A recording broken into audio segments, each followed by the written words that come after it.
Bye the end of this video you will get to know कि कितना पैसे तुम्हें अपने साथ ले जाने चाहिए कर सकते हो। आई वुड से कार्ड वैसी जगह पे यूज़ करो जैसे तुम जब स्टार्ट में जाओगे तो एक बहुत ही मेजर एक्सपेंस होगा। कैश का एक बहुत बड़ी दिक्कत जो बहुत लोग करते हैं जब वो करेंसी एक्सचेंज कराते हैं इंडिया, जो कार्ड्स मैंने यूज़ करे थे वो थे, एक था। So hello everyone and welcome back to the video. And इस वीडियो में आई विल टेल यू कितना फंड्स, हाउ मच कैश और money in card, how much should you carry with yourself जब तुम बाहर जा रहे हो पढ़ने for the first time in Europe, and specifically about Italy because मैं वहाँ पढ़ रहा हूँ। So by the end of this video you will get to know कि कितना पैसे तुम्हें अपने साथ ले जाने चाहिए, बिकॉज राइट नाउ सितंबर चल रहा है और अभी most of the students travel करते हैं बाहर, and also in October. So let's get started with this video because I don't want कि वीडियो ज़्यादा लंबी हो एंड जितने कम मिनट में तुम लोगों के ज़्यादा से ज़्यादा समझ में आ सके।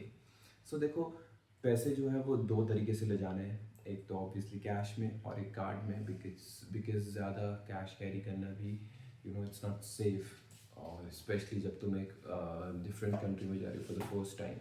सो use what I did was कि मैंने जो कैश था, I think I was carrying around 1200 cash and the rest around 1000 euros was in card. So cash का एक बहुत बड़ी दिक्कत जो बहुत लोग करते हैं जब वो करेंसी एक्सचेंज कराते हैं इंडिया में बाहर जाने से पहले, कि वो लोग ज्वेलरी शॉप से करवा देते हैं कभी कभी, या फिर किसी रिलेटिव से कर लेते हैं।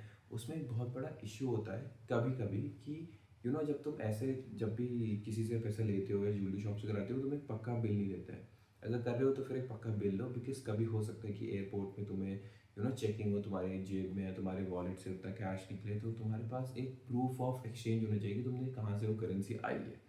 So keep this thing in mind. उसके अलावा तुम्हें कहाँ से करनी चाहिए, दिल्ली में बहुत सारे ऑफिस हैं। आई थिंक 12 खंबा रोड बहुत ही फेमस जगह है जहाँ पे ये सारे शॉप्स हैं। उसके अलावा भी तुम्हें एयरपोर्ट पे भी मिल जाएगा, तुम वहाँ से कर सकते हो currency exchange. So what I would recommend is कि carry around 1000 to 1500 in cash, और बाकी का तुम कार्ड में तो तुम फिर जितना भी अफोर्ड कर सकते हो, बिकॉज कार्ड में तो मनी हमेशा सेफ ही रहता है। और अब क्वेश्चन है कि हमें कौन से कार्ड में कैश ले जाना चाहिए। सो उसके ऊपर मैंने ऑलरेडी एक वीडियो बनाई है जिसको मैं ऊपर पिन कर दूंगा।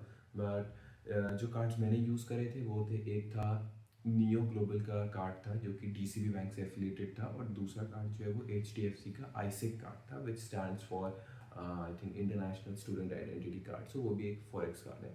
दोनों का वर्किंग थोड़ा अलग होता है, वर्किंग मेथड इन दोनों कार्ड्स का, जो मैंने अच्छे से एक्सप्लेन करा इस वीडियो में। सो वो फॉरेक्स कार्ड की वीडियो ज़रूर चेक कर लेना। एंड सो देखो, कैश की क्या ज़रूरत पड़ती है और कैश क्यों थोड़ा सा ज़्यादा रखना चाहिए। जब तुम स्टार्टिंग में जाओगे वहाँ, तो ऑब्वियसली तुमने कुछ होटल बुक करा होगा या फिर एयरबीएनबी बुक करा होगा या फिर किसी से बात करके कहीं रूम रेंट किया होगा, कुछ इस टाइप का किया होगा। सो अगर तुमने कहीं रूम रेंट किया होगा तो तुम्हें स्टार्टिंग में उसका डिपॉजिट देना पड़ेगा, जो 500 euros 600 euros कुछ भी हो सकता है। एंड वो लोग यूजली कैश प्रेफर करते हैं, बिकॉज अगर वो ऑनलाइन भी प्रेफर करते हैं तो वो जो ऑनलाइन ट्रांजेक्शन है वो वहाँ के बैंक्स में होगी जिसमें तुम्हारा भी अकाउंट ही नहीं बना होगा, राइट। सो इसलिए तुम्हें वो प्रॉब्लम आएगी, इसलिए उन लोगों को वो डिपॉजिट वगैरह पे करने के लिए इट्स ऑलवेज बेटर कि तुम कैश लेकर जाओ। और अगर तुम मान लो कहीं तुमने एयरबीएनबी बुक करा है, जो मेरा केस था, तो वहाँ पे चाहे मैंने पहला सारा पेमेंट अप फ्रंट कर लिया था ऑनलाइन जब मैं इंडिया में था, बट वहाँ जाकर उन लोगों ने मेरे से कंडोमिनियम चार्जेस या जो यूटिलिटी चार्जेस होते हैं बिजली वगैरह के, वो भी मांगे ऊपर से 90 euros, और वो उनको कैश चाहिए था।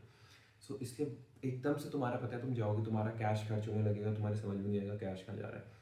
इसलिए कैश थोड़ा ज़्यादा रख के ले जाओ अपने साथ। और उसके बाद जो कैश है अपना हमेशा सेफ रखो, पूरा बाहर लेकर चलो। ये तो आई थिंक सबको पता ही है, जो बाहर जा रहे हैं तो हर कोई सोच सोच के ही जाएगा। बट यह है कि रूम पे रखो, अपने साथ ज़्यादा कैरी मत करो जब तक तुम्हें किसी स्पेसिफिकली कहीं कैश का ज़्यादा काम नहीं है। तो उसके अलावा देखो, जब स्टार्टिंग में लोग वहाँ जाते हैं तो लोग क्या करते हैं कि खाने की प्रॉब्लम थोड़ी रहती है, तो लोग मेस के, जैसे ऑलरेडी जिन स्टूडेंट्स पे एग्जिस्टिंग स्टूडेंट्स पे मेस के सब्सक्रिप्शन है, उन लोगों से उनका मेस का कार्ड खरीद लेते हैं पर मंथ के हिसाब से, जो कि 50-60 euros का मिलता है। तो वो पेमेंट भी कैश में होगी, वो लोग कैश में लेंगे। अदरवाइज वो लोग रेवोल्यूट के थ्रू लेते हैं, जो एक एक बहुत पॉपुलर ऐप है वहाँ का, लाइक यहाँ जीपे होता है। सो उसमें क्या कहते हैं, वो लोग उसकी पेमेंट लेते हैं, और उसमें तुम्हारा भी अकाउंट बना नहीं होगा, और बना भी होगा तो तुम उसमें पैसा कैसे डालोगे रेवोल्यूट में, क्योंकि अभी किसी इटालियन बैंक में तुम्हारा अकाउंट ही नहीं बना, राइट। उस प्रोसेस में थोड़ा टाइम लगता है। तो इसलिए कैश लेके जाओ। इन सब चीज़ों में स्टार्टिंग में कैश ही चाहिए होता है, इसलिए कैश बहुत ज़रूरी है। अब तुम चाहो तो तुम अपना फॉरेक्स कार्ड जो तुम लेकर गए हो तुम उससे भी कैश निकाल सकते हो, बट यूजली जब तुम यहाँ के फॉरेक्स कार्ड को बाहर उससे कैश विड्रॉल करोगे तो बहुत ज़्यादा चार्जेस पड़ते हैं। तो इसलिए वो मतलब लोग अवॉइड करने लगते हैं, क्योंकि बहुत ज़्यादा कंपैरेटिवली हर ट्रांजैक्शन में 500 रुपये या 700 रुपये का टैक्स पड़ता है, इसलिए वो एक प्रॉब्लम रहती है। उसके अलावा अगर तुम कहीं पे कार्ड दुकान में स्वाइप कर रहे हो तब उतना टैक्स नहीं लगेगा, बट विड्रॉल पे टैक्स लगता है। और उसके अलावा जो तुम कार्ड लेके जा रहे हो, कार्ड तो तुम कहीं भी यूज़ कर सकते हो। आई वुड से कार्ड वैसी जगह पे यूज़ करो, जैसे अगर तुम सुपर मार्केट में जा रहे हो वहाँ कार्ड यूज़ कर लो, वहाँ अपने कैश को उतना वेस्ट मत करो। कैश वहीं यूज़ करो जहाँ लोग कैश ही मांग रहे हैं और कार्ड से पेमेंट नहीं हो पा रहा है। जैसे तुम जब स्टार्टिंग में जाओगे तो एक बहुत ही मेजर एक्सपेंस होगा तुम्हारा परमेसो डी सोजोर्नो का, जो कि इटालियन रेसिडेंट परमिट है। उसमें तुम्हारे अप्रॉक्स 120 यूरोस खर्च होंगे, उसको तुम कार्ड से पे कर सकते हो पूरा का पूरा। सो इसके अलावा जो और मेजर एक्सपेंस है वो I would say enrolment fees का होता है, क्योंकि कुछ यूनिवर्सिटीज़ होती है जो मई में इंडिया में ही मांग लेती है, जिसमें तुम्हें पहले ऑनलाइन करना पड़ता है। कुछ होता है कि तुम्हें इटली जाने के बाद करना होता है। सो उस चीज़ के एक्सपेंस भी 156 यूरोज होता है, सो वो भी कार्ड से पे करो। एंड इसके अलावा अगर तुमने हॉस्टल अकोमोडेशन लिया था और तुमने अभी तक की उसकी सिक्योरिटी डिपॉजिट नहीं फीस की पे करी है, उसको भी ऑनलाइन करो। खैर उसमें तो कैश का ऑप्शन भी नहीं होता है, वो तुम्हें ऑनलाइन ही करनी पड़ेगी। सो बेसिकली यही है कि जहाँ पे तुम कैश खर्च कर सकते हो, मतलब कैश ही ज़रूरी, वहीं कैश यूज़ करो, वरना कार्ड से पेमेंट करो, कैश बचाओ। बिकॉज जो स्कॉलरशिप का डिस्बर्समेंट है, वो जो तुम्हें फीस पैसे मिल रहे हैं स्कॉलरशिप के, वो तुम्हें मिलते हैं in the month of December end. So तब तक के लिए तुम्हें इन्हीं पैसों से खर्च करना है। सो इफ़ यू वांट मैं इस पर भी एक वीडियो बना सकता हूँ कि कैसे फंड्स को स्टार्टिंग में एलोकेट करें, कैसे वाइजली खर्च करें, क्योंकि स्टार्टिंग में मेरे से भी थोड़े ज़्यादा खर्च हो गए थे, जो अब मेरे को लगता है कि I could have spend it more wisely. So उस चीज़ पे मैं एक वीडियो बना सकता हूँ फॉर यू गाइस, ताकि तुम्हें वो सेम प्रॉब्लम ना हो। So if you do want me to make a video on how to manage the expenses of the initial months और कैसे ज़्यादा से ज़्यादा बचा सके, so do comment down below और मैं उसमें एक वीडियो बनाऊंगा। सो that's it for now. Thank you for watching this video. I hope it was very informative for you. So do like and subscribe for more such content. Thank you.